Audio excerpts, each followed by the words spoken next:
Receive.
Recording is on.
Hello, are people on?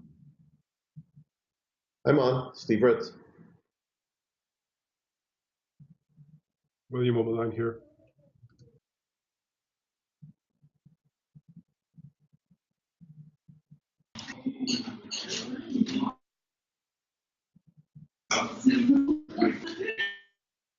You have 10 people collected, Mike.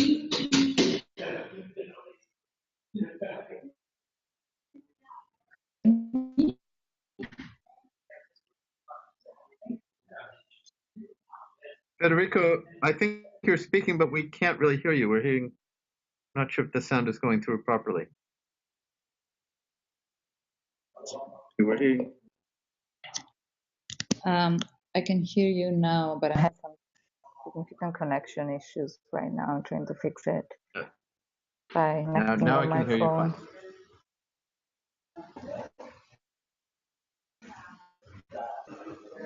fine. Okay. So I turned off my video, but I think that we're still recording everybody else. Let's see who we have.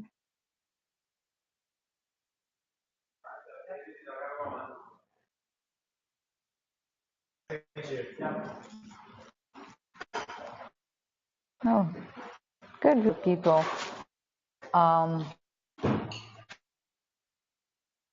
We are still waiting for guests.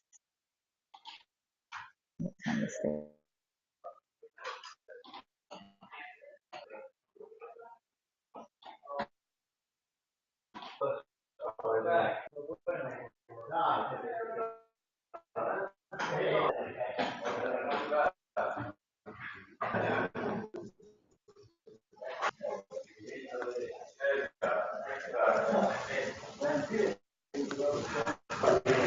There's a lot of background noise which seems to be coming from Federica, like a lot, like as if there were a lot of people talking in the room or something.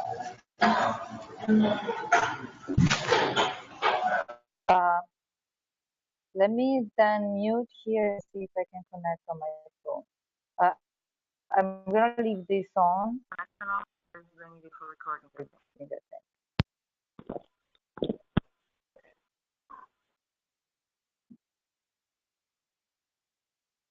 Hello, can you hear me? Yes. Bit of an echo. Is it better with the background noise now that I muted my computer? Yes. Much better, much better. Thank you. All right. Sorry about that. See if we have game already. Not yet.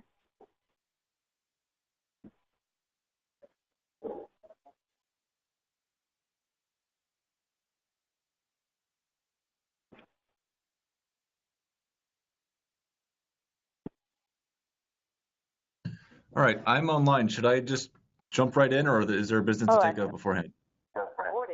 No, sorry. No, we can jump right in. I was just trying to get a sense of who's here. I think most science collaborations are here. So, yeah, thank you for agreeing to talk to us, Jim. So today is the talk about the DM. Take it away. Alrighty. Please jump in if you have any questions. Note that I will not be able to see you waving at me furiously in the video because when I'm presenting, that's be everything I see. So you'll just have to speak up, and hopefully we can deal with the telecom managing that. And if I you hope leave a everyone can message on the chat, sorry, if you leave a message on the chat, I can try to moderate and interrupt with questions if they seem worth interrupting. Speaking of which, Phil has uploaded a link for the live notes on the chat. So if you want to contribute to that, please feel free. Although I think Phil will lead the note taking. I've forgotten there's a link for the slides.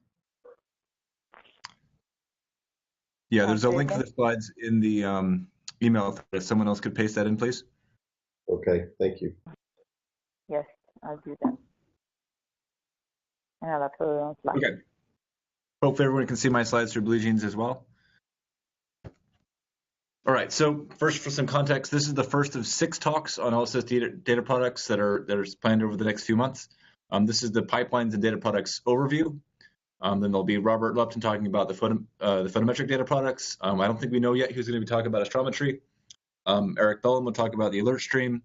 Blended sources, we have a few candidates. I'm one of them, but we're not quite sure who's going to talk about blended sources yet. And then Mario will finish with talking about the moving object pipelines. And before I dive in further, I wanted to provide a little bit of a glossary. So I don't expect you to remember all of this up front, but hopefully this will at least make some acronyms and things familiar and maybe say something about how we're moving in terms of nomenclature, because we haven't always been very consistent about this. So first off, source and object. This is an LSST, I think, peculiarity, but people who've been with LSST are hopefully by now familiar with this. A source means measurements at a single epoch. An object means measurements utilizing multiple epochs, typically all of them. That's backwards from how some people think, but I think LSST is pretty locked into those terms right now. A PVI is the latest and best way to refer to a processed visit image. In other words, our best estimates for the image of corresponding to a single visit. Now, that's 2 snaps. We've in the past called these calex. That's still what the pipeline calls them, but we'll probably switch that eventually. You may have also seen them referred to as calibrated exposures. DIA is a prefix we use for lots of data products, and that means difference imaging analysis. So this is data products that are derived from difference images. MOPS is the moving object processing system. It's how we create and constrain solar system objects. AP means alert production. That's both the team at University of Washington Data Management who works on that. It also means, in that sense, more than just the stuff that produces the alerts. It's everything that happens on sort of that daily cadence, daily, nightly, whatever you want to call it. We've taken more recently to start calling these the prompt data products. And so I think we'll try to move towards that nomenclature. You'll still see them referred to as nightly and as alert, even things that are not alerts. One thing we're not trying to call these anymore is level 1. The level 1, level 2, level 3 nomenclature was very confusing for lots of people, especially because it was often used to describe two completely different things. And so we're trying to move away from that. DRP is the analogy for the Princeton team of data management that works on the pipelines for the data release production. This is mostly or more or less annual or yearly, and was some context previously called level 2. User generated is the new term for what used to be called level 3. Any quick questions about that? Yes, Jim, I have a question actually.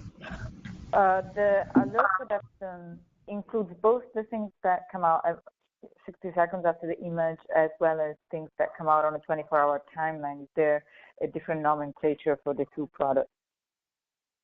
There isn't really any nomenclature to distinguish those, or to the extent that there is, it's very confusing. So when I refer to alert production or prompt or nightly, I mean both of those things, the 60-second products and the 24-hour products. Mm-hmm. Thank you.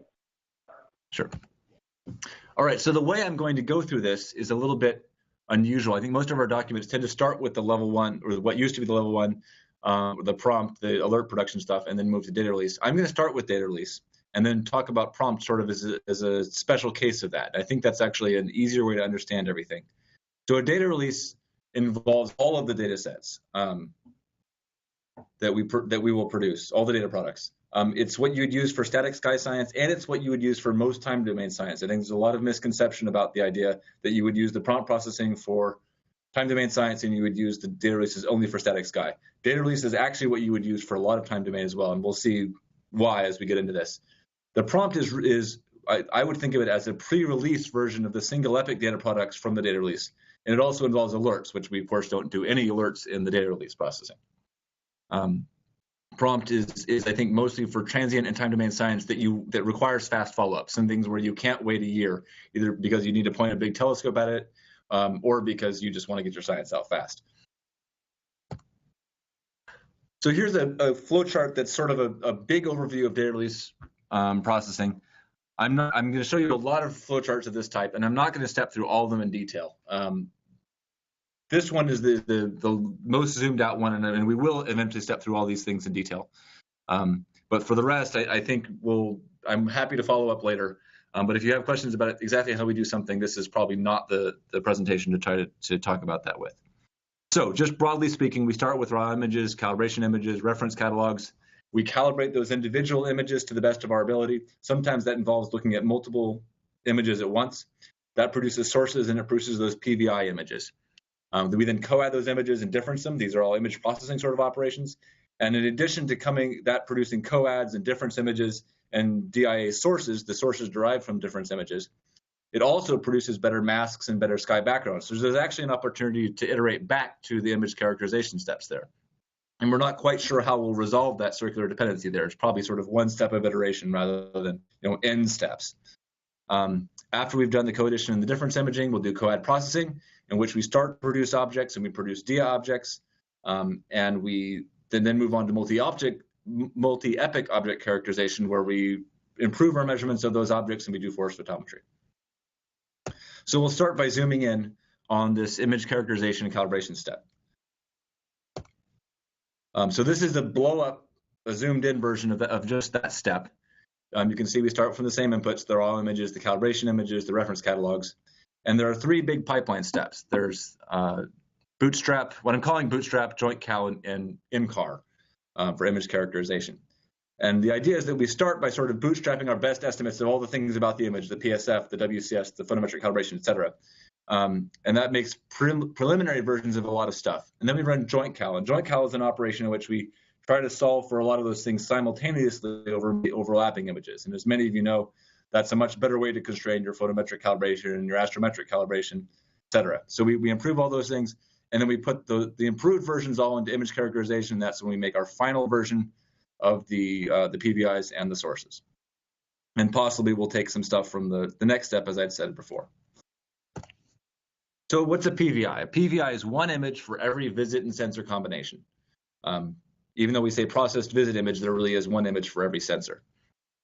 That includes, in addition to the image, the photometric calibration, which is wavelength dependent, the astrometric calibration, also called a WCS. This includes the distortions. It's not a simple fits WCS. We're defining this to not be wavelength dependent. And that works because we're defining the point spread function in a way that is wavelength dependent, and it might include shifts. So there's sort of a degeneracy between the WCS and the PSF. And the way we've resolved that degeneracy is to say that the point spread function have shifts, but it is wavelength dependent, while the WCS is not wavelength dependent. That just simplifies some of the processing. It also includes a background model, which is not wavelength dependent, but it is solved for using flats that are appropriate for the spectrum of the sky. And as Robert will talk and discuss in the next talk, we use different flats for different objects effectively. There's also a variance plane and a set of masks to go with every PVI as well. Sources. So sources is a table of detections and measurements that are derived from PVIs, and sources are derived from only one PVI, the single epic image in which the source was measured and detected. So this includes centroids, it includes aperture and PSF photometry, it includes adaptive moment shapes, where you adaptively match a Gaussian to the size of the object and then use that as a weight function to measure the second moments of the object. It'll also include some simple morphological star-galaxy separation. It won't be our best star-galaxy separation. I think sources are probably most valuable for diagnostic purposes. And I think that's a bit confusing. There's a long history of doing science with things that are basically sources. All the SDSS survey ever had were sources. So if you're used to using SDSS data or other surveys like it, it can be a bit difficult to wrap your head around the idea that you should be using something other than sources to get the optimal measurements. In particular, if you're interested in the static sky or in stellar astrometry, you probably want to be using measurements from the object table instead. If you're interested in variables, you probably want to use the force sources instead. You'll get better light curves from the force photometry. And for transient or solar system objects, you probably want to use DSOurce or the SS object, solar system object tables instead. Sources can measure all of these things, they just don't measure them as well, largely because we're not enforcing any kind of consistency between the different epochs. But they are, of course, very important for diagnostic purposes, and it's important to have them in the database, so you can see if your higher quality measurements from a more complex measurement in, say, object agree with what you see in sources. So looking back at the big zoomed out picture, we're next going to dive into coaddition and difference imaging. And here's the zoomed in version of that diagram. So you can see we start from the outputs of image characterization and calibration, or at least the PVIs. We do a lot of resampling and messing with the PSF that I'm not going to go into detail on right now. We do some better artifact detection and background matching to improve the masks and the backgrounds. But ultimately, we create three different kinds of coads: direct coads, matched coads, that's PSF matched coads, and detection coads. I'm not going to talk too much about detection coads. Suffice to say that they are a certain kind of coad that is optimized for detection, and I'm not going to use them for anything else. Once we have those, we'll take the matched coads and the PVIs and we'll subtract the difference imaging. That produces difference images, and then we'll do difference image processing, which makes those DIA sources. So coads, there's lots of different flavors of coads.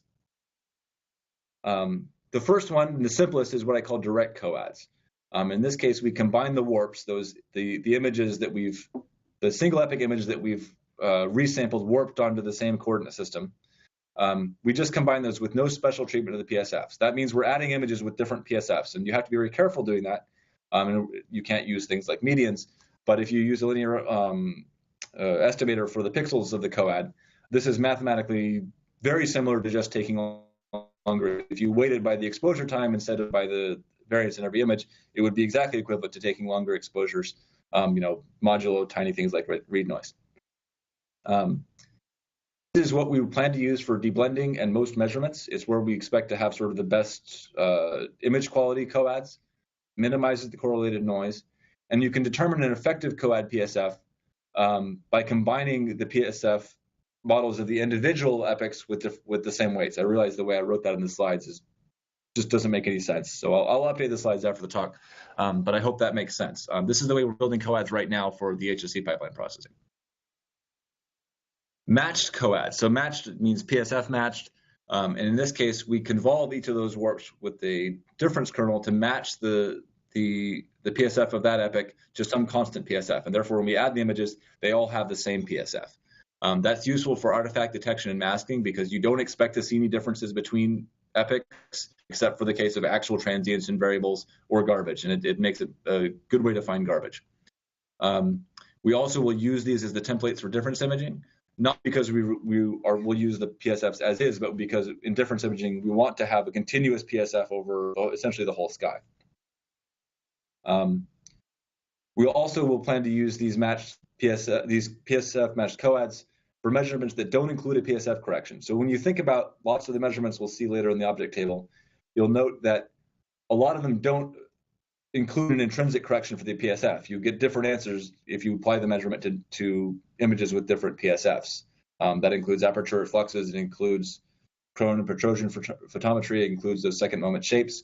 All of those things need to be done on a PSF matched coed if you want to get consistent results across the sky and between different bands.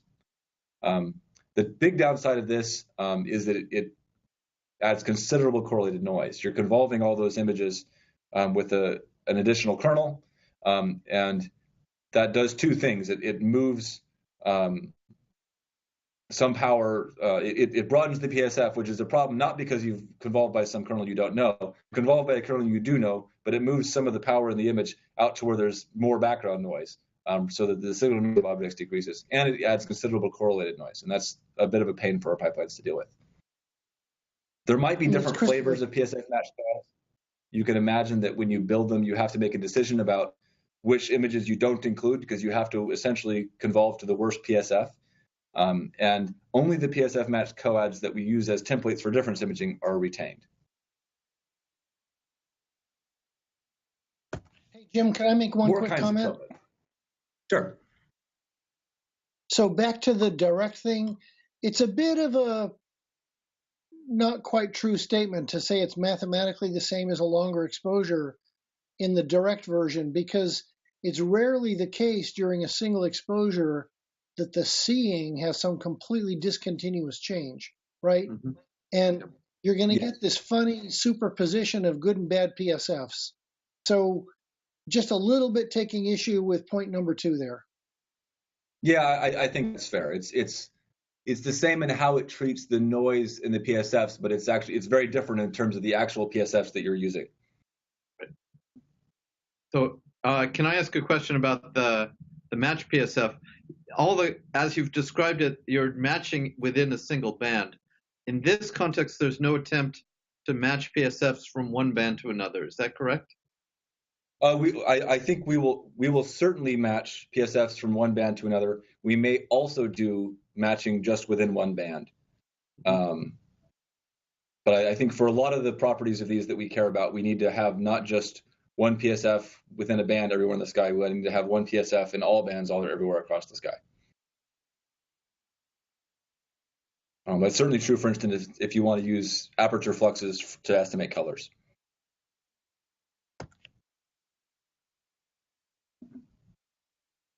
Alrighty, moving on. So deep is the kind of coads you'll see mentioned in many LSST documents, deep and best seeing. These are a form of direct coads in which we include data from almost every epoch. Essentially all but the very worst seeing epochs will go into deep coads. Whatever we can add that just essentially increases the depth of the image. Best seeing coads will be direct coads that only include data from the best seeing epoch. So this might only be 25% of the data. We don't really know where we draw the line because we don't really know what the seeing distribution is yet. And I think even if we probably could get good estimates for the seeing distribution, but we haven't done the experiments to see really what happens to different science cases when we put that cutoff in different places. Short period coads are direct or maybe detection coads in which the epochs that contribute only come from a particular date range. So we might make yearly coads, for instance, to detect slowly moving faint point sources, stars, that have moderate proper motions that if we added them up across the whole survey, they would get smeared out. If we just looked in single epoch images, they might not appear at all. But if we make a short period coad, they should pop up. Optimal coads. This is not something that's part of the current baseline, but it's something we're thinking about quite a bit. There are algorithms that make truly optimal coads. You don't have to make a trade-off between optimizing the seeing and optimizing the depth. They're a lot trickier to implement, and they're in particular a lot trickier to deal with missing pixels. But I think we have some ideas on how to do that. And if we can pull this off, that would end up replacing both the deep and the best seeing coads, because there essentially would be no more trade-off to make between them. Well, I guess before I go on, any other questions about coads? Yeah, this is Tom. I think I don't understand exactly what the warps are. So for you to be able to do the direct coads things, the pixels would have to be aligned somehow. So you're somehow mapping to some kind of shared pixel space. Over that. Yeah, let's jump back to this diagram. So the idea here is that you start with your PVIs, and the first thing you do is you resample them. And what we call those resampled images are warps. Got it. Yeah. So this is because we have well-sampled data, we should be able to use some truncated version of sync interpolation with very good results, probably Langshos. And that interpolation problem just isn't a problem for us the way it is in, say, undersampled space data.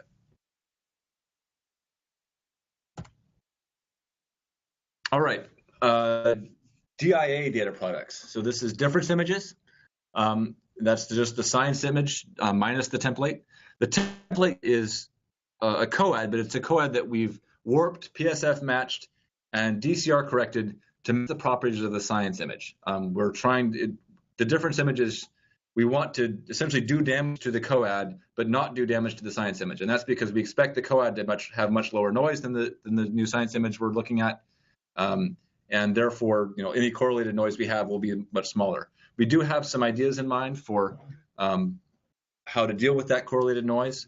We also have some ideas in mind for how to make sure that you can warp, or that you can PSF match, to a template, even though you want a PSF match by convolving a smaller PSF to a larger PSF. But there are games you can play with regard to how you detect objects, which also involves a convolution that can let you essentially convolve from the coad, even if it has a large PSF, to match the template, even if the template's original PSF is smaller, because what you care about is actually convolving both to form an optimal detection image. And I'm happy to talk about that some other time, but probably not for this presentation. DS sources are the detections and measurements that come from those difference images. These should require minimal deblending. And the deblending that we do have to do on them should be very easy. So as compared to our regular images, nearly all the DIA detections will be point sources. There are very few kinds of variable or transient objects that are not point sources to good approximation. They certainly exist, but their numbers are so small compared to everything else that for deblending purposes, it should be safe to treat things as point sources. The case in which that you have, a whole cluster of comets that are blended together is pretty small. It's also, of course, most important that the static sky will have been removed. So even if you have a crowded stellar field, in the difference imaging, you should have transferred that crowded problem into an uncrowded problem. In essentially the community that does this kind of difference image analysis, there's a big industry of removing false positives with machine learning classifiers, so-called real bogus. We were really trying to remove those false positives with better image processing, and we have I think some very good ideas for doing that. But we are certainly keeping the idea of doing machine learning classification in our back pocket if necessary. And if we do apply that, I think we haven't fully decided whether the DS sources will just disappear once we've decided they're bogus, or whether we'll flag them as possibly bogus. It depends on how confident we can be that they're bogus, obviously. Given those, sorry, would the application of machine learning affect the timeline at which alerts can be released? I don't think so. Those kinds of things, once you've training them is potentially slow, but applying them once you've trained them is fast compared to the other operations we have to do. Right. Thank you. So given those, the way blending interacts with difference imaging, LSST's official mandate on processing crowded stellar fields is that these DIA data products are the only ones that we guarantee to be high quality in crowded stellar fields. We have a best effort mandate for, or best effort non-mandate for doing other parts of the processing crowded stellar fields. And I think I've given another talk to essentially the same group of people last year on this topic. But we do guarantee that we're going to do well in DIA data products in the crowded stellar fields. All right, going back to the overview, we're now going to dive into the COAD processing steps. So this isn't all processing COADs. Some of this stuff is just log space operations, and that's what we'll start with here. So I'm not sure if you can see my mouse, but we'll start up in the upper left corner. We start with DIA sources, and we associate those together. This is just a moderately straightforward spatial match. And anyway, spatial match is never that straightforward, but it's not that hard either. That forms what I'm going to call preliminary DIA objects.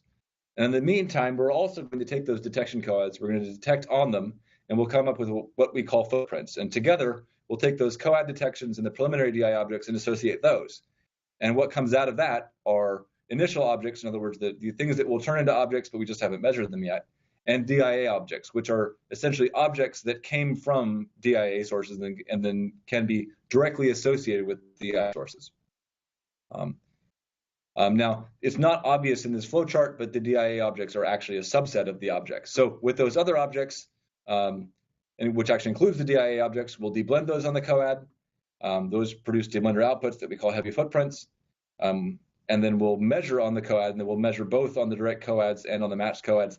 And that produces more preliminary objects that have some of the measurements of objects, but not all of them. So let's take a moment then just to talk a little bit about what different kinds of objects are and how they're related. So DIA objects, as I just said, are defined by associating DIA sources spatially. Objects are defined by combining DIA objects and the detections from coads. And this is helpful because it can help resolve the ambiguities in the original DIA source association. If you have two things there sometimes and one thing there at other times, it can be difficult to say what's going on. But if you have a deep image, that can actually really help to clarify there. And I'm sure we can all come with lots of examples, whether it's supernovae on top of galaxies or quasars on top of galaxies or strong lensing, in which having more information really helps you resolve what's going on. What this means is the set of DIA objects for DRP is a strict subset of the set of objects. These rules are going to change when we get to the nightly or alert or prompt processing, so I'll be sure to call it out there too. It's important to note here that sources are not used to define objects at all. They are associated with objects after the objects are defined, and that matching is always going to be somewhat ambiguous. If you think about it, in some epochs, we could call a pair of objects one object. In other epochs, we'll call that one object. In another epoch, we'll call it three objects. And we will have measured those, three sources, two sources, one source. And regardless of which one of those we go with when we do the coad association step and define objects, it's always going to disagree fundamentally with what happened to one of those epochs, or more of them in general. So we can say what sources are kind of associated with an object, but it's really not anything more sophisticated than us doing a spatial cross-match for you. And that's useful when you're doing some diagnostic work, especially if you can limit it down to just the objects and sources that do have unambiguous associations. But it's not something you can expect to work for the full catalog. So what kinds of question? In terms of querying that information, if I have let me get it right, a source that triggers an alert, then can I query the object from LSST? If it triggered an alert, spatially. Right. If you query, if it triggered an alert, then it would have been a DIA source, not a regular source, and those will be associated rigorously into the DIA objects, and therefore you can query which object that's associated with. With the comment that those are the ones produced in the nightly processing, and they're actually completely independent of the ones that are produced in data release processing. So we're essentially going to redo everything that happens in the nightly processing in the data release processing. So those will not be the same sets of sources and objects anymore. But when you get an alert, you will know what DIA source it came from, and you'll know what nightly DIA object it's associated with. Thank you.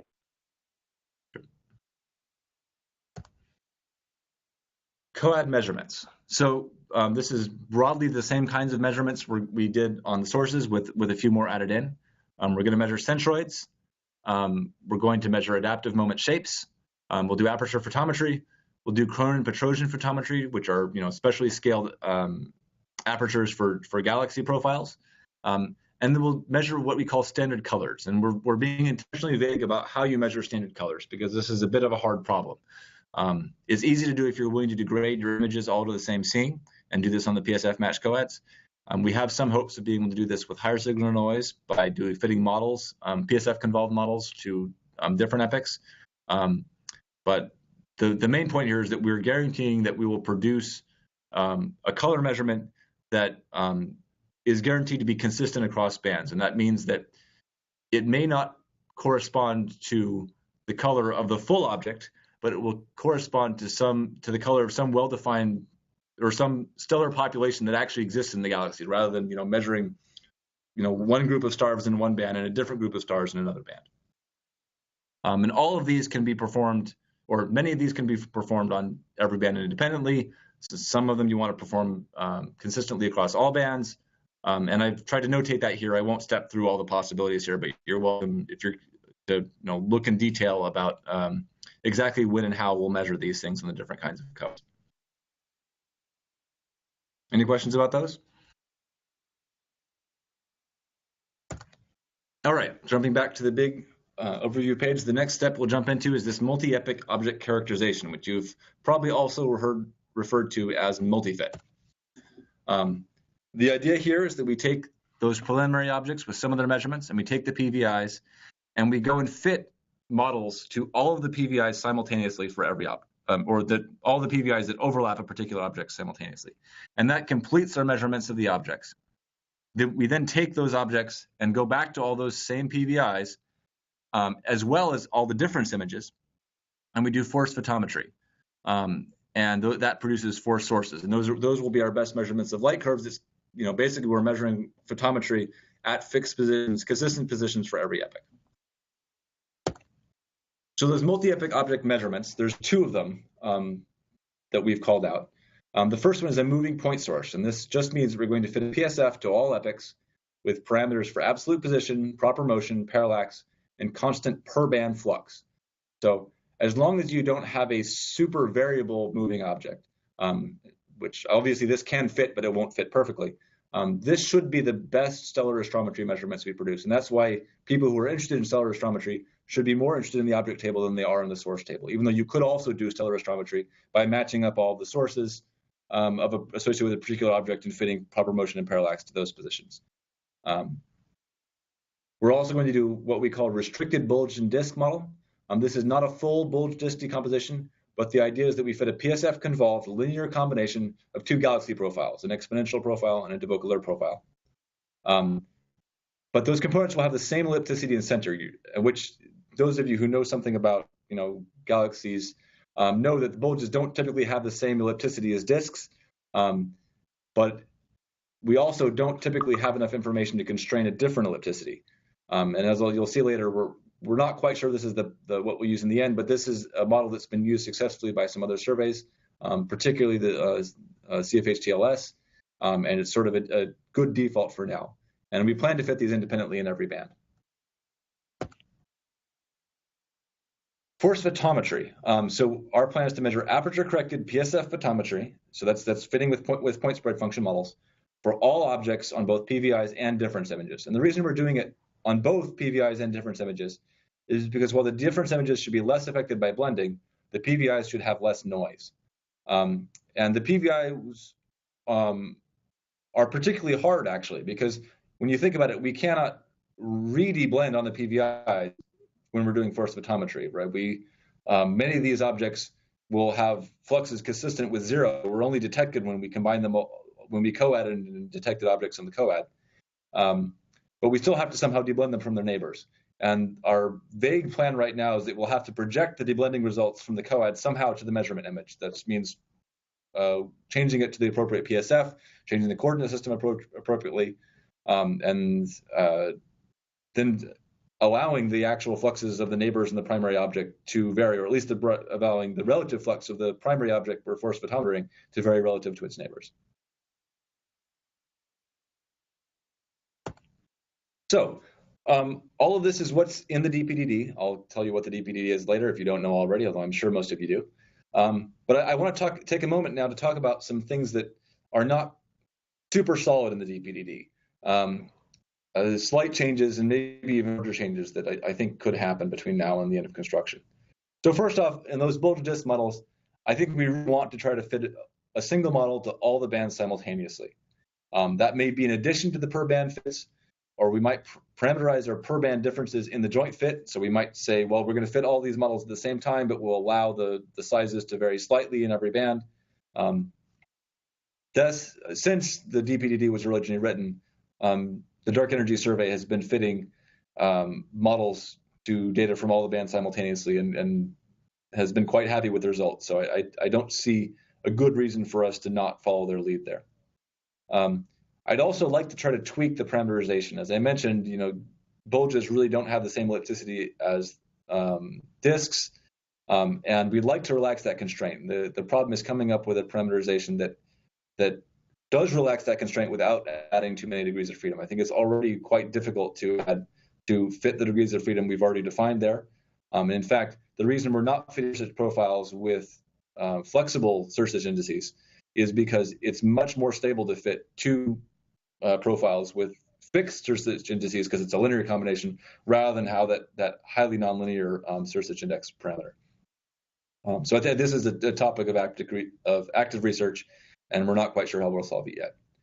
For those of you who care about recleansing, I should add that we'll probably run a modern non-parametric shear estimation algorithm like BFD, the Bayesian Fourier domain, or meta-calibration as well, instead of relying on the bulge disk fits for shear measurements. Back when LSST was going through its final design reviews, the state-of-the-art shear measurement codes were all forward modeling Bayesian methods, which is more or less like our bulge disk model. But since then, I think the field has really been taken over by non-parametric methods, and those are actually much cheaper to run. And I don't see any world in which we wouldn't do that. It's just a matter of waiting to see what the right one is at the time we hit operations. None of them are terribly hard to implement, and we certainly expect the stage 3 surveys to continue to do a good job of implementing them. And we can either take their code or re-implement their algorithms when the time comes. Some less likely, but I think still not improbable changes. I mentioned optimal coads, and we've been talking recently about doing per object optimal coads. This avoids a lot of the problems of missing pixels if you can just define, okay, for this object, I only want the epochs that don't have any missing pixels. That's a much safer set than I want for this large area of the sky. I want only the epochs that don't have any missing pixels. That would remove all of your epochs. So if we can get that working, I think it's actually possible that we could drop the multi-epoch object characterization entirely. And this would obviously be a big change request that lots of people would have to approve. But I think we could, instead of doing the moving point source holes on all of the epochs, we could constrain them from a combination of those short period coads and per epoch centroid derivatives measured in force photometry. So what that means is we would sort of get a decent model from the per epoch coads of where the star would be on every epoch. And then when we do force photometry, we would do force photometry at those positions, and we'd also compute derivatives with respect to the centroid without actually letting the centroid vary. And that gives you some more information that you could use to constrain an even better model of the stellar proper motion and parallax.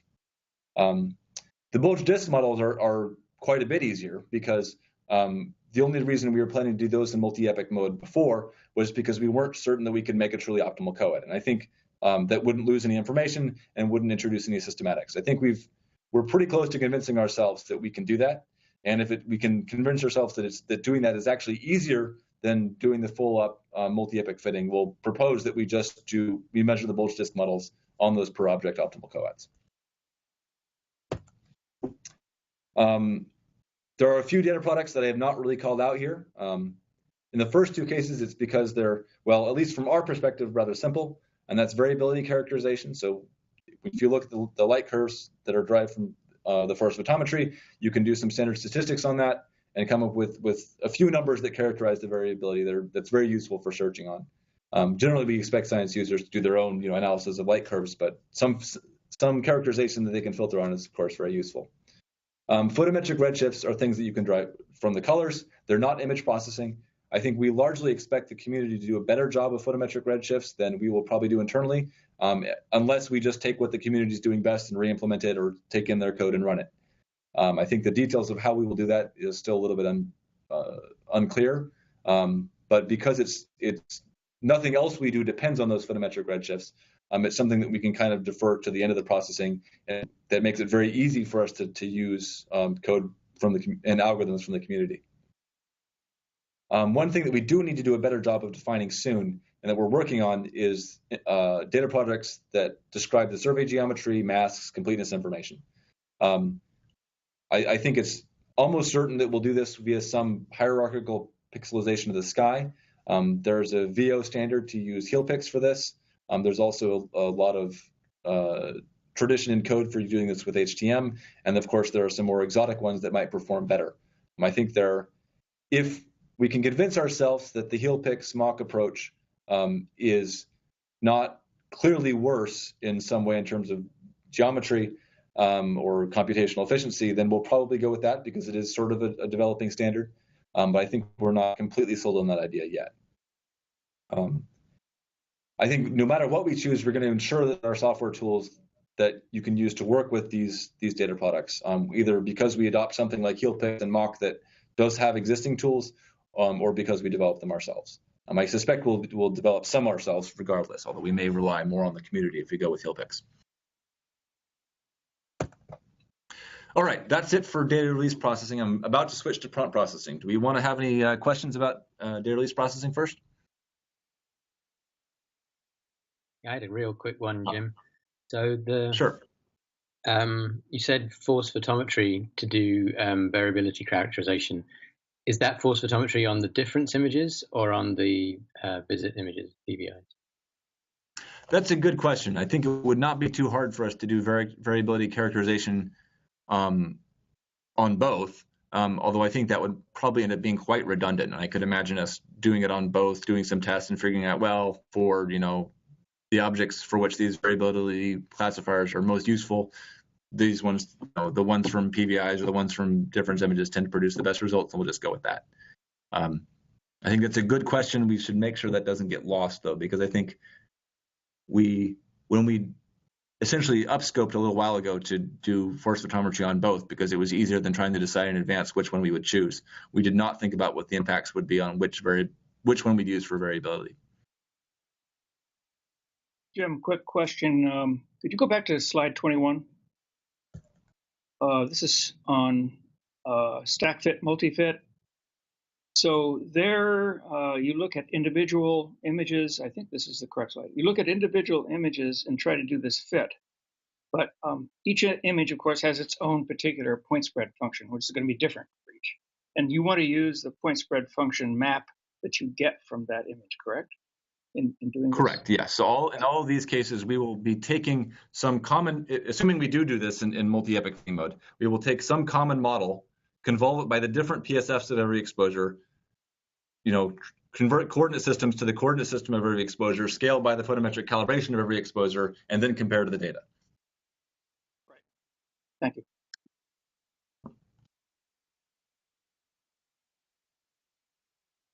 All right, any other questions on DRP? All right, so prompt processing. So I'm going to highlight here what the big differences are. There's no object table, no coad images. There's actually no source table either. I forgot to mention that. And it uses the coads and the reference catalog from the last data release as inputs instead of producing them itself. And the result is much simpler pipelines. There's no iterative refinement or self-calibration steps of the sort we saw in the DRP. And I think of this as having three major pieces. There's the part where we produce transient alerts within 60 seconds of the exposure. This is the part that's most well known. It's where most of the image processing happens. After that, there are some catalog processing steps and some image processing steps that can be stretched out, over the next 24 hours. And that includes refreshing the solar system object catalog. This is what we call MOPS, and performing force photometry on new and existing data DI objects. Now, I should also emphasize that all of the data products I'm talking about in prompt processing are distinct from the ones that are in the data release processing. They are new versions of what are conceptually at least similar things. They're produced differently, and they essentially do not refer to each other except for the fact that the prompt pipelines will use the COAD images as templates from the last data release. All right, so here's the familiar, well, maybe slightly familiar now, diagram of the data release processing. And I'm just going to flip this to the prompt processing. And at first glance, it looks pretty similar. I've tried to keep things in mostly the same places when they're similar. But you can see now that instead of doing the co-addition and difference imaging, we're just doing difference imaging. We're not producing those sources. Instead of doing COAD processing, we're just doing association, and that includes MOPS. We're doing some alert distribution as well. Instead of multi-epoch processing, it's just force photometry. And the COADs are now inputs instead of being outputs.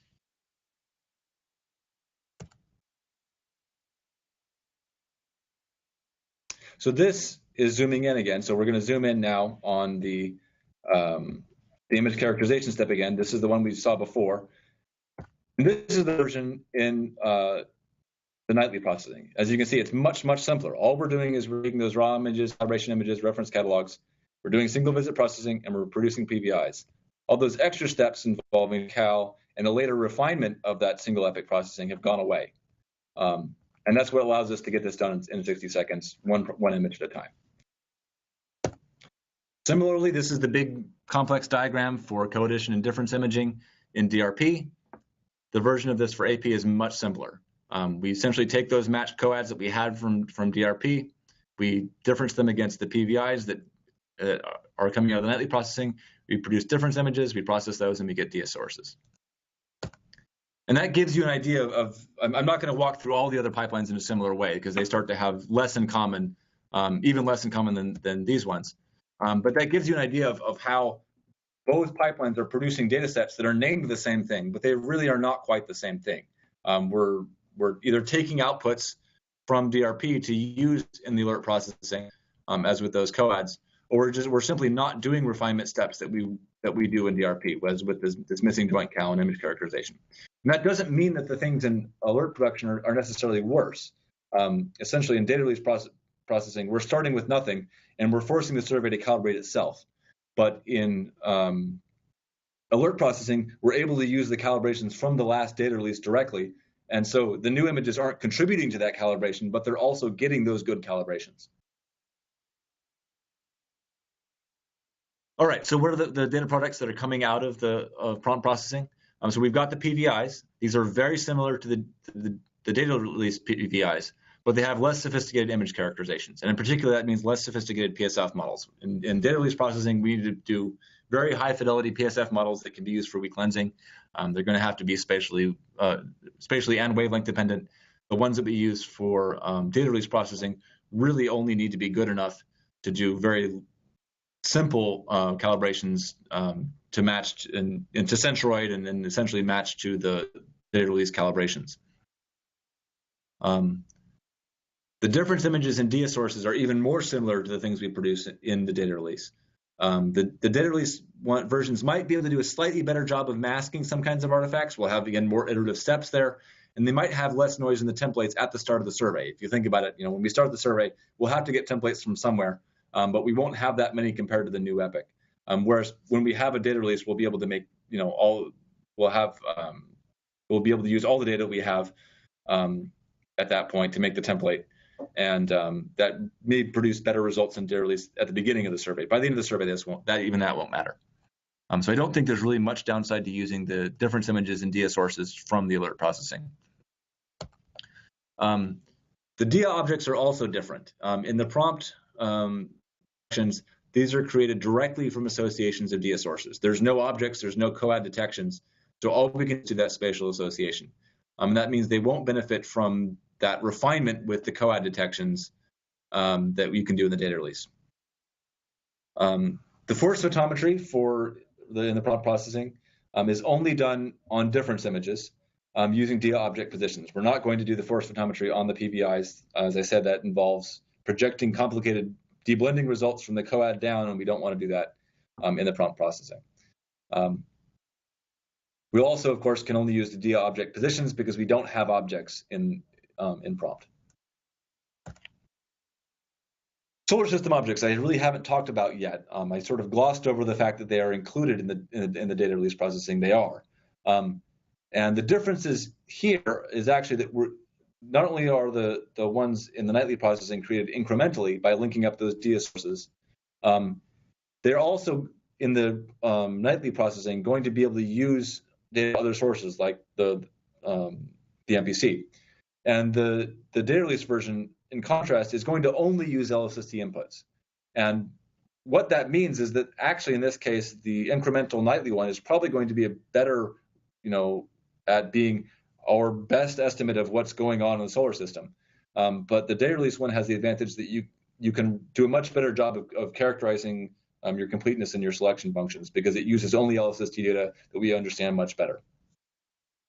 The one thing that the data release processing has absolutely nothing to do with that happens in the prompt processing is, of course, the alerts. And this is a packet of information about every dia source that we detected, and that includes its relationships to known dia objects and known SS objects. And unlike actually everything else here, that's also going to be essentially completely world public, not just available to access holders. I think primarily because it's restricted. Alrighty, so that's actually all I had for the prepared presentation. There's plenty more information out there. I would certainly recommend starting with the data products definition document. We call this the DPDD. There's a link there. This is concise. It focuses on the data products. It's also polished, but it still uses that confusing level N nomenclature. I mean, we've got actions open to fix that, but it hasn't been done yet. So if you do read through that, just sort of take a step back and think about this presentation. I think gives you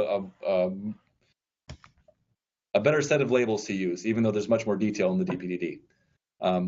The other thing I'd say is that the DPDD is very focused on what the actual baseline is. It's the things that we have said that we will do and won't decide not to do unless we go through a big change it. I've talked a bit more here about things that we might change, and that's especially true in this document, the Science Pipelines Design Document, LDM 151. This is much more detailed. It focuses on the algorithms rather than the data products. It's both, I think, a bit rougher.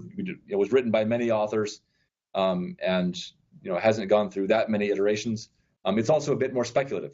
In cases where we're not sure what algorithm we'll use, this document is not afraid to speculate about what algorithms we might use, rather than sort of picking the best one or the one that is our best guess at the best now. If we're not sure, this document tries to capture where we're not sure.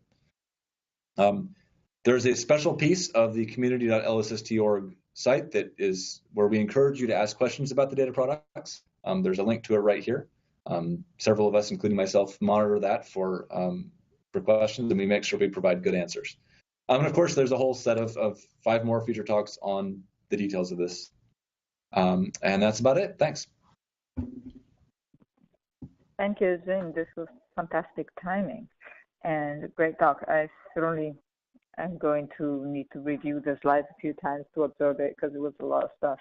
I've lost the connection through BlueJeans on my computer, so I don't know if there were any questions that were not asked on the chat. I don't see the chat right now.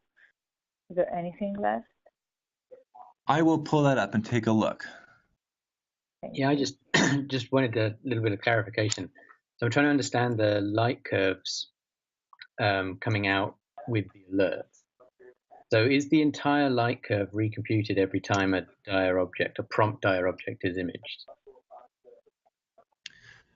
So I think, well, what I would refer to as the light curve is actually just a set of force photometry measurements. And so when there's a new science image where an existing dia object exists, we will do force photometry there. and that will add another data point to the curve. And I believe that we will also then update the variability measurements that are derived from that light curve. Okay, but you wouldn't But go you will back. not. Yeah, sorry. Go ahead, Michael. But you wouldn't go back and redo the force photometry at the slightly different dia object position once it's had a new dia source added to it. That's correct. Okay. And then the other quick clarification was, did I understand that the alert light curves, or the light curves associated with alerts, will only extend back to the beginning of the current season? You wouldn't include in the alert package the whole light curve from the beginning of the survey? So first off, I would say remember this question and ask Eric Bellum during his presentation. My recollection is that there's actually a 30-day rolling window. Okay. And that we include the 30-day rolling window in the alert. Okay. Thanks. Excellent. Are there any other questions? Not brilliant. So there's a link to the live menu that we were collecting during the talk. It's in the chat. I will post the link on Slack as well. Then that will be posted on community, on the community board that we created to discuss these talks in more details as well. And the video hopefully worked out well. I didn't have any control over that. So hopefully we'll have a good video of this talk to be posted on the scientists webpage on LSST as well. And stay tuned for the day of the next talk, which will be, I forgot already, but Jim, it was in your second slide, so I'll pull that up, which will be on the photometric data products, and it's penciled in for February 27th, and it will be Robert Lupton. Okay? Thanks, everybody. Thank you. Thank you, Jim. Very helpful. Bye. Thanks, Jim. Thank you so much. Bye. Thanks again, Jim. Bye-bye.